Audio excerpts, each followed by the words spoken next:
Bonjour, bienvenue dans un nouveau moment salut. Aujourd'hui, nous allons parler de la fausse doctrine « J'ai donné ma vie à Jésus ».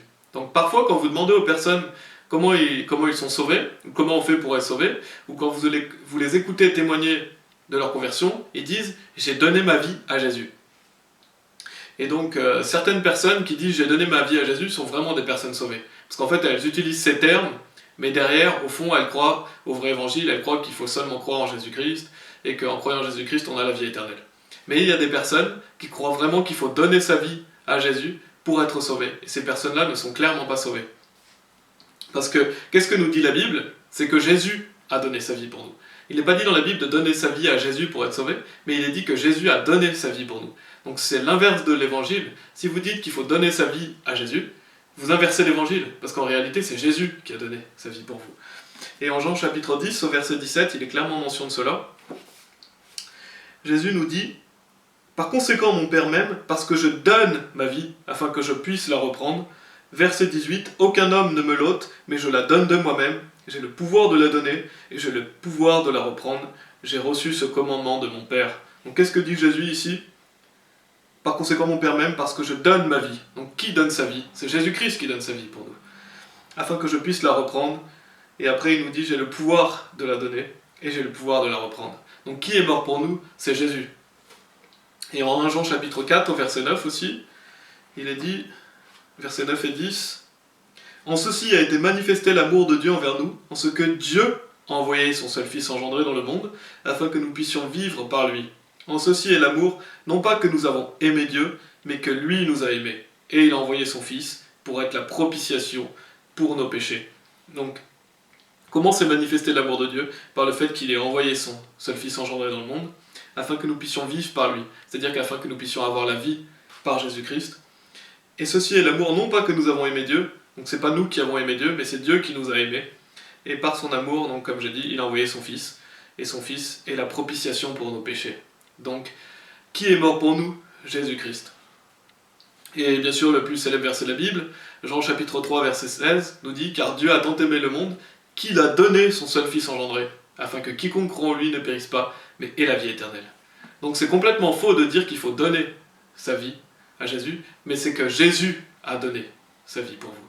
Donc c'est l'inverse de l'évangile de dire « j'ai donné ma vie à Jésus », parce qu'en réalité c'est Jésus qui a donné sa vie pour vous. Donc c'est simple à comprendre, donc ça ne devrait même pas exister ce terme « j'ai donné ma vie à Jésus » en parlant du salut. Et bien sûr, comment recevons-nous la vie éternelle? Parce que Jésus a donné sa vie pour vous, Jésus a tout accompli pour vous. Maintenant, comment vous recevez le cadeau de la vie éternelle? Actes chapitre 16, versets 30 et 31 nous dit « Que dois-je faire pour être sauvé ?» Et il dit « Crois au Seigneur Jésus-Christ et tu seras sauvé, et ta maison. » Et donc c'est le fait de croire. Et 1 Pierre 2, 24-25 nous dit aussi, en parlant de Jésus-Christ, qui lui-même a porté nos péchés en son propre corps sur l'arbre, afin que nous, étant morts au péché, vivions à la droiture, lui par les coups duquel vous avez été guéris. Car vous étiez comme des moutons errants, mais vous êtes maintenant retournés au berger et évêques de vos âmes. Donc comment vous pouvez être guéris? Par les coups que Jésus-Christ a subis, par le fait que Jésus-Christ a payé à votre place, et qu'il est mort sur la croix pour vous. Donc qui a donné sa vie pour vous? C'est Jésus-Christ. Et donc comment vous acceptez ce cadeau? Comment vous acceptez le sacrifice de Jésus-Christ? Par la foi. Donc c'est ce que je vous ai dit, en croyant. Actes chapitre 10, verset 43. Nous dit « De lui, tous les prophètes témoignent que par le moyen de son nom, quiconque croit en lui recevra la rémission des péchés. » C'est un verset magnifique qui nous dit « De lui, tous les prophètes témoignent. » C'est-à-dire que tous les prophètes de la Bible témoignent quoi? Que par le moyen de son nom, quiconque croit en lui recevra la rémission des péchés. Que vous êtes pardonnés de vos péchés par Jésus-Christ.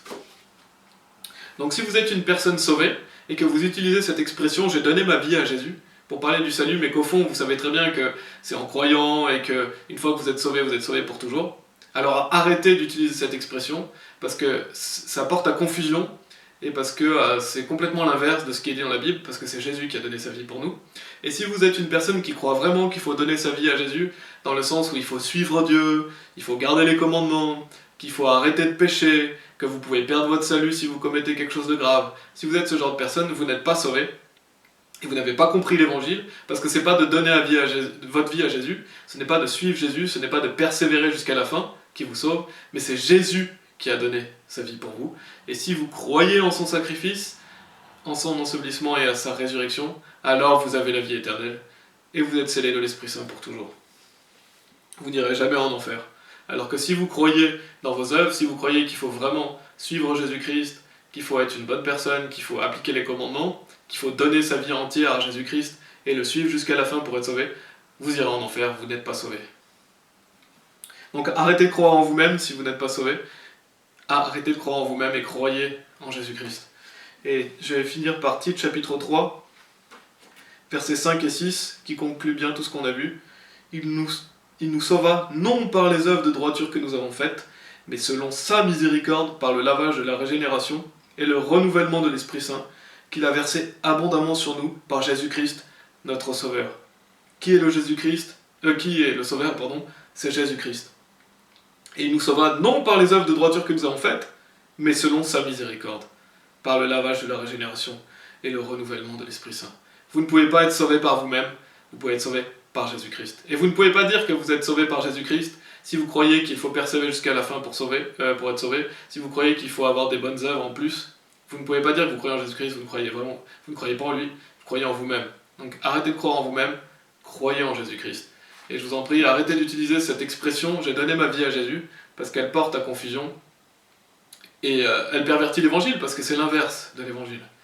Et si vous croyez dans cette fausse doctrine de « j'ai donné ma vie à Jésus » et que vous croyez qu'il faut suivre Jésus-Christ pour être sauvé, alors arrêtez de croire en vous-même et croyez vraiment en Jésus-Christ et croyez vraiment que c'est lui qui a donné sa vie pour vous.